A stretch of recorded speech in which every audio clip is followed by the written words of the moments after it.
Lobengo que machine wana. C'est qui a Ah, oui biche combattre. C'est que yo posana, on a retard information. C'est qu'on appelle un retard information. Apprenez à lire entre les lignes. Nous comprendre les réactions d'Angaï. Il faut, quand on a un télo, il faut surtout lire entre les lignes. Ada Bombo, la candidat président de la République n'a pas. N'est-ce pas? Il ne faut pas se moquer des gens. Parlons du présent, moi. Non.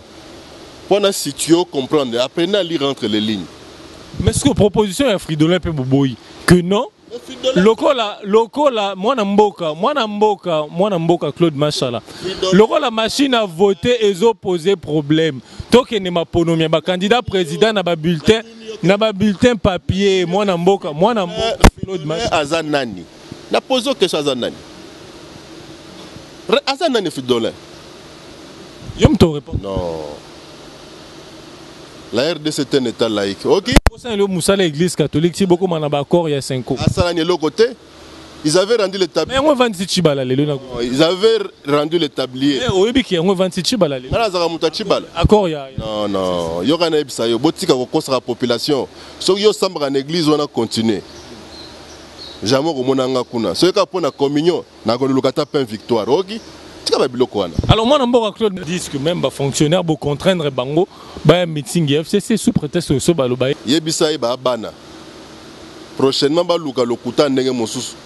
ça c'est de l'intox. On n'a pas besoin de ça. Quel fonctionnaire a été contraint? Personne. D'abord, tout le monde, avant d'être je ne sais pas quoi dans notre société, a d'abord citoyen. Chacun de nous a ses opinions politiques, comme religieuses aussi. Tant que tu as un pasteur mongo, oh non, c'est le miracle. Alors que tant que tu as un pasteur à ta mort, tu as ta maman, tu as un big sabat. Il y a sous contrainte. Arrêtez de raconter des histoires. Parce que tout le monde a eu de paix, c'est ça. Meeting les alliés. Militants, il y a un transport, à Kei, à Zongi. C'est pas organisé. Nous sommes mieux organisés. Kuno mon arrêté. Besoin organisé. Les dirigeants en bonne santé. On a l'église de réveil. Là où tu vois le pasteur très beau, le diacre tout maigre. On a l'église de réveil qu'on consacre batu. Qu'on fente batu. Motoasaka, mon salaté depuis à Botama à juste $100 000 après nos sa caution. Ça vous intéresse. Cotisation est parti mon amour Claude Machala. Yomoro lo bien que non parti vivra na ba don ba cotisation ba militant parti. Ba obité Félix Oza maboko pembe to ko cotiser lo mbongo. Yom to tanga ba komba bato. Maboko pembe ba gande za pembe maboko ya mwindo. Il y a une sanction à l'Union européenne. Azana Ligambuna na CPIT. Aza oyo ba bomisi sa lumumba. O kitona polo. Obabomisa anani maamba, s'il vous plaît. S'il vous plaît, ma salate, c'est normal. Nene maboko a salate. Yé maboko za ko so maboko le fufu. Na ebite, il faut pas confondre baga na maboko. Ga cause la pembe maboko za pembete. Mona te so bana basa premier comité mariage bata baga pembete. Bona kata baga maboko za pembe. Tika biloko wana mutu asala neri ata kabina téléphone na kwa za ngote.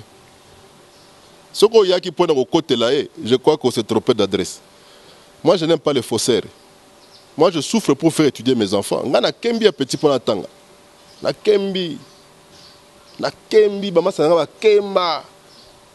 To Kemba fort. Mon pas to comme to zalio. A to ko lingate, yo aventurier mo bo uti soki wapi otanga classe na nga likukuma. Sondage ya.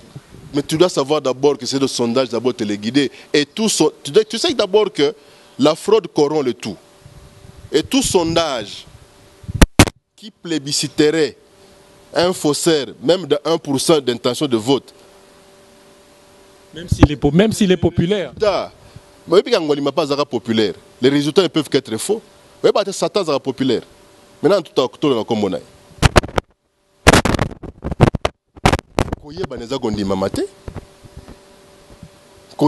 kondima mate zato ko la bourrée za ko pomba te. Arrêtez de tromper notre population au sondage yo faussaire aux autres normal. Chadar est troisième. Quand comparer torchon à serviette te Chadar c'est un scientifique, ça vous gêne même pas. ou le Bachadar est troisième, ça ne vous gêne pas. C'est grave. Alors pourquoi on a autant de mais sondage mon amboka Claude Machala. Sondage on a ngai na sali ya ngote bureau et études. Ça ne veut rien. Un bureau d'études. Tu es snob, tu es si complexé, un bureau d'études qui est aux États-Unis. Mais ça c'est un complexe. Mais c'est leur travail. Mais mon amboka Claude Machala. Si c'est une histoire qui avait été montée par Olivier Kamitat aussi à l'époque. Une histoire à dormir debout. Le grec, aujourd'hui ça a été prouvé qu'il y a un contrat de campagne. On pense influencer l'électorat. Qui ne connaît pas ces stratégies-là? Et vous trouvez qu'il faille aller placer vos espoirs dans un faussaire? Etienne Tshisekedi de Moulumba, 40 ans de lutte. Paix à son âme contre les antivaleurs, dont le faux usage de faux. Et au jour d'aujourd'hui, vous voulez ranger notre postérité. C'est pareil que le combat de son fils, hein. C'est d'instaurer l'état de droit en RDC. L'état de droit avec un faux diplôme. Vous ne vous gênez pas. Vous ne vous gênez pas. Ça a toujours été les combats de l'UDPS. De l'UDPS, mais pas du faussaire. Qui représente l'UDPS. Ah bon, l'UDPS va être représenté par un immoral. Mais aux finga bango. Je crois que l'UDPS va s'iliquer là. Parce que moi je dis la vérité. Moi je dis la vérité. Et yo il a un diplôme. Mike Mukeba a lobby en côté. Lui qui était na bango tongo midi poko.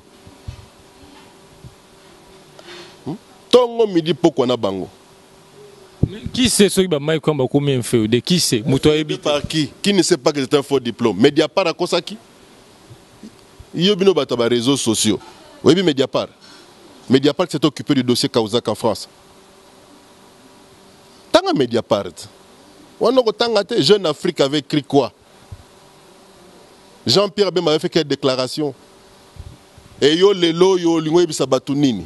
En me rappelant Jeune Afrique, j'ai lu une tribune il y a Bata Diaspora, lobby, donc Mbote Bata Diaspora, qui se sont décidés, le lobby était transition et Koumamana, docteur Denis Mukwege. Mais je crois après sa bagarre. Le prix Nobel. Oui, mais après sa bagarre d'hier. Mon lundi démenti à moi, Olivier Kamita, tout est dans Twitter. Mais ça c'est pour bien faire, non? Les images sont là, malheureusement. Dites-moi que ce Rolandi, parce que Denis Mukwege n'a pas dit. S'il vous plaît, puisque les images sont là. Si ce sont des images montées. Non, ce sont les images qui sont là. Moi, je viens d'avoir une de pêche. S'il vous plaît. Oui. Kende a cité il y a le soir de Belgique d'hier. Kende. Le soir de Belgique. Démenti par Denis Mukwege. Non, écoutez, arrêtez ces... Il se trouve présentement à Panzi, à Bruxelles. Désolé. Excusez-moi. Excusez-moi. Excusez-moi. Lycée Moussouza Lissolo, il y a équipe, il y a campagne.